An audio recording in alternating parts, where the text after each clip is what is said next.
Hey guys, Riley Reynolds with Chronicles of Liberty again. I want to do a follow-up video to the one I just did about Civil War.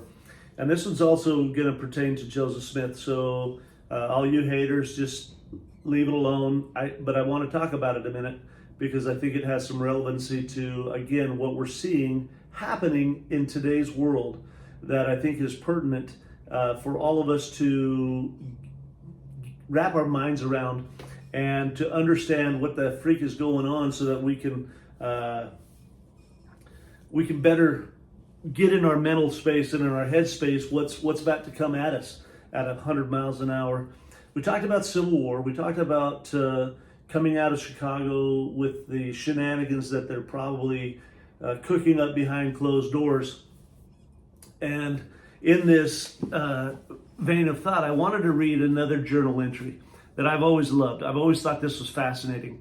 And by journal, and in the Journal of Mosiah Hancock, we hear another aspect of what Joseph Smith said back in 1844. And what's fascinating about this is he says the following: there will be two great political parties. One will be called the Republican Party and the other the Democrat Party.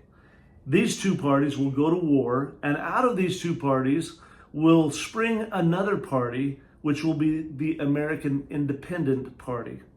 The United States will spend her strength and means warring in foreign lands until other nations will say, "Let us divide up the United States." And the people, then the people of the United States will unite and swear by their forefathers that the land shall not be divided. Then the country will go to war, and they will fight until one half of the U.S. Army will give up and the rest will continue to struggle. They will keep on until they are very ragged and discouraged and almost ready to give up. When the boys from the mountains will rush forth in time to save the American army from ruin. And they will say, "Brethren, we are glad you have come. Give us men henceforth that can speak, that can talk with God. Then you will have friends, but you will save the country when its liberty hangs by a hair, as it were." Okay, that's a journal entry. It was written later in life. It wasn't recorded and documented at the moment that it was said. And so, why do I say this, right? This is 1844. When did the Republican Party come into play? It was about 1860, 20 years later, right? Abraham Lincoln, the party of the Republicans. And, the Democrats up to this point had been, they were in slavery. They were everything. They were the KKK. They were everything. And here we now have Joseph Smith kind of outline how these two political parties are going to go to war. Have they been at war? I would say absolutely. Freak. Have we seen the American Independent Party? Absolutely. I think we have. RFK Jr., man, he's running on the independent. I mean, he's not going to get anything this run, but I think that's happened too. And is our military warring in foreign lands, spending her strength and means? You talk about $300 billion to freaking Ukraine. Yeah, I think so. Some report I read like 2 years ago or 3 years ago said the U.S. military is at its weakest point ever in the history since World War II. And so then you get, let us divide up the United States. What are those nations? Well, if you go back to 1996, there was a report or a TV thing where a Chinese general announced to the world, and I've seen the video, I haven't located it since, but they said Russia and China would come in, divide up the United States, and they showed the map of how China and Russia would divide up our country, right?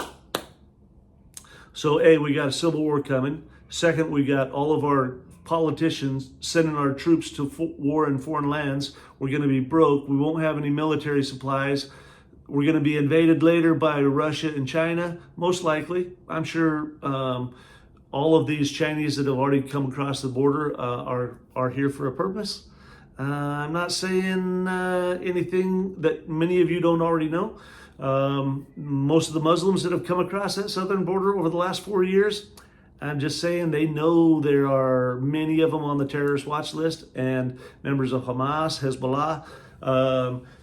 So we are here. I mean, we're at the freaking minute of this whole journal entry made back in the 1870s. So what are we going to do about it, people? Pay attention. I mean, stay frosty. You've got to pay attention to what's happening. And again, I'm in my hotel room, and so I packed my bag. I mean, I got my go bag ready to go, and it's I don't want to have to walk home from wherever the freak I am, but at any moment, the spark could fly, and this country, which is a tinderbox, will explode in civil war, or China and Russia. China just yesterday, in fact, I saw on a news report yesterday, China is preparing to invade the United States. This is not far-fetched. This is not even something that we can't fathom. The problem is, think of how many stupid idiots we have in this country that want to control your guns, take away your guns. I mean, Kamala just the other day was talking about gun confiscation and talking about this gun buyback program. Holy hell, people, we are in for a ride. And if you're not thinking for 5 minutes that you better figure out who's your enemy, well, I can tell you that the federal government is your enemy. And how do you suppress or support yourself and your freedoms in your communities and in your counties? You better have a good sheriff. You better have a sheriff that knows what the freak is going on with the Constitution. If you got a sheriff that's a friend of the Fed, get him out of there, because he's an enemy. And for our future, our children's future, everything, we've got to do all we can to uphold and support the Constitution. That's all I really wanted to do on the second video. Juice Me'am Tabor. And man, stay frosty out there, people, because this is going to get